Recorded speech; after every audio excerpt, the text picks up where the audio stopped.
Hey y'all, it's Curve21, back at you again with another Pokemon Go PvP video. In this video, we're looking at some of my battles on Day 6 of Season 7 of Go Battle League.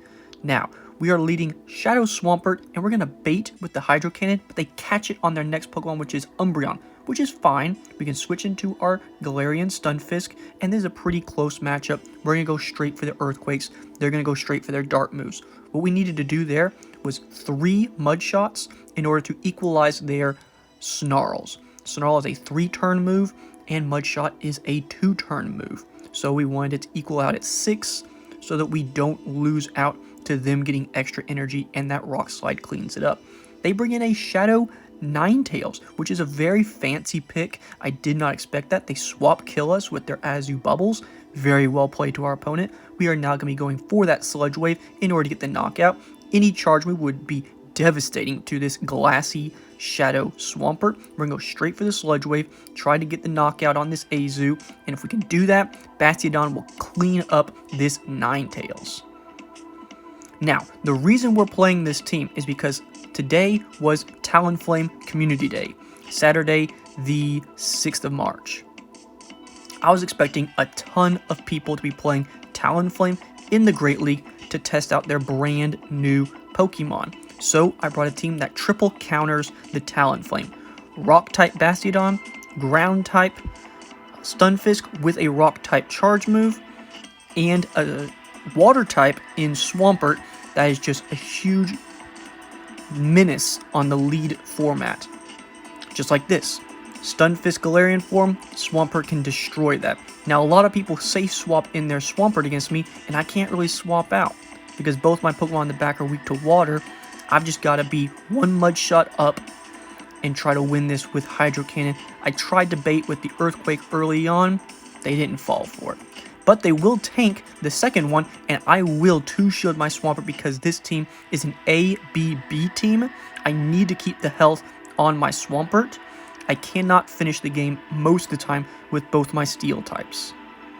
Because Galarian Stunfisk is such a popular Pokemon, I did switch in my own to get 1 shot ahead of them, so I can always land the Earthquake 1 turn ahead.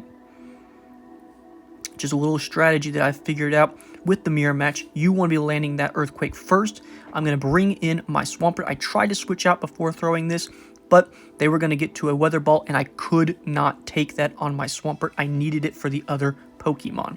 So I bring in my Bastiodon. Easy farm down on the birds. Flamethrower actually does a decent amount of damage. It's neutral against the Galarian Stunfisk, which I've seen all over the place in rank 13. They're going to Earthquake me for the knockout, and Swampert's coming in at the very last second. They throw off a charge move. It's a Rock Slide. We survive. We can throw the Hydro Cannon, and we get the win. Now, if they had farmed up a little bit more energy on our Bastiodon, they could have knocked us out there with an Earthquake on Swampert. That was their one mistake, and it cost them. We get to win the game. We're continuing on, and I think this is where we run into a little bit of connection issue.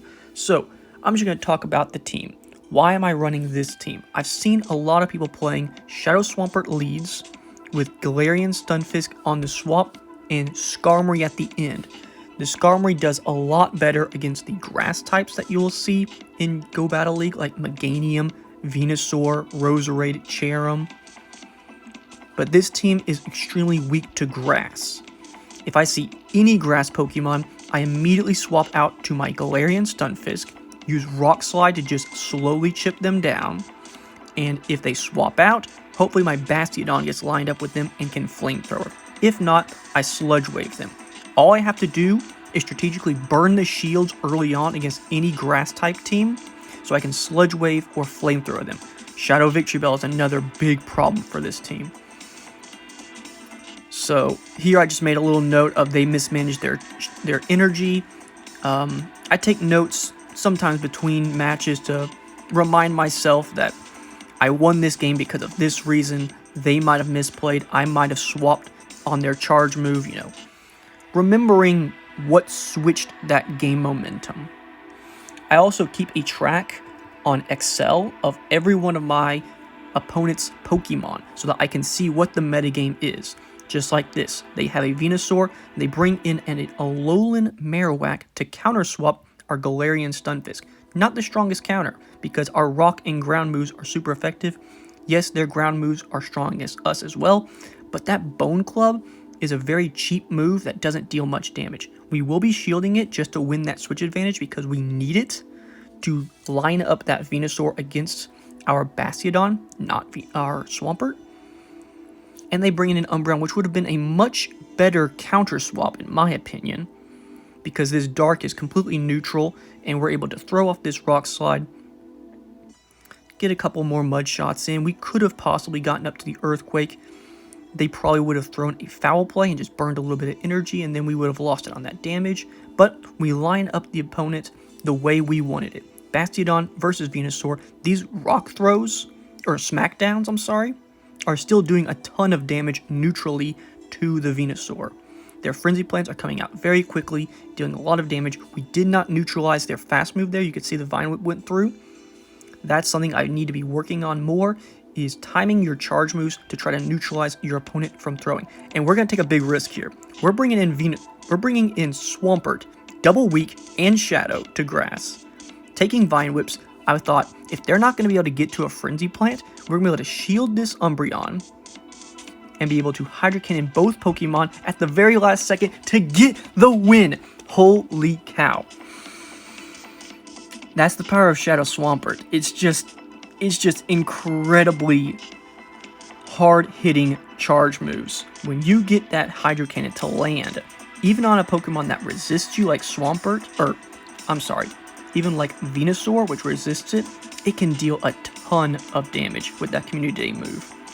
I'm super happy that I got it with this lead up to Kanto event Community Day move spree.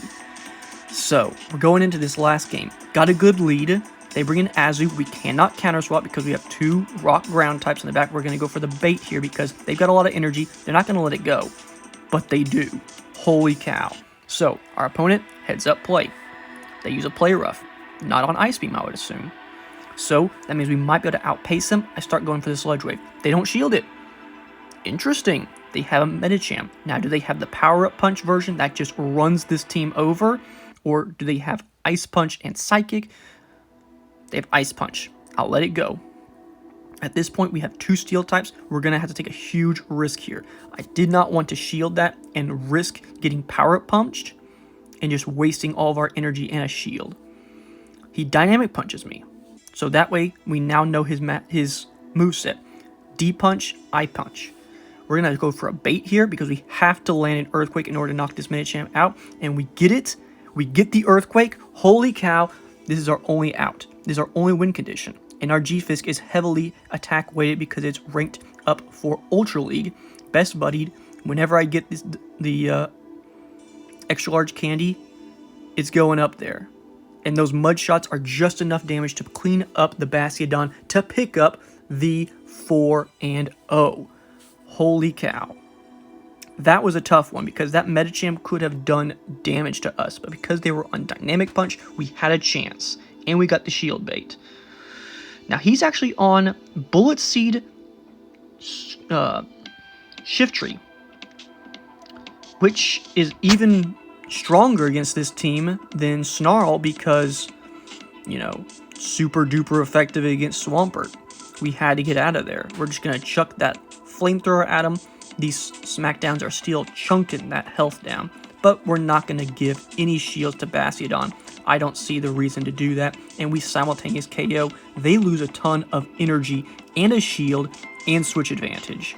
And at this point, because of the two Pokemon that they have in the back, being Bastiodon versus G-Fisk and AWAC versus our Swamp, our opponent concedes the match. Seeing the writing on the wall, we pick up a clean 5-0 set with some very difficult opponents and some hard matches to play. Pick up a nice Go Battle League reward of Pupitar, a Stage 1 evolution to get a little bit more dust and extra large candy going in to this next season. Maybe we'll be able to use a Tyranitar in the Great League. I don't know. But I'm extremely happy with this team. Tell me how you do it, how you're doing in the Go Battle League down in the comments below. Share the video if you like it, and goodbye. Crypto1 signing off. Look at that record. 2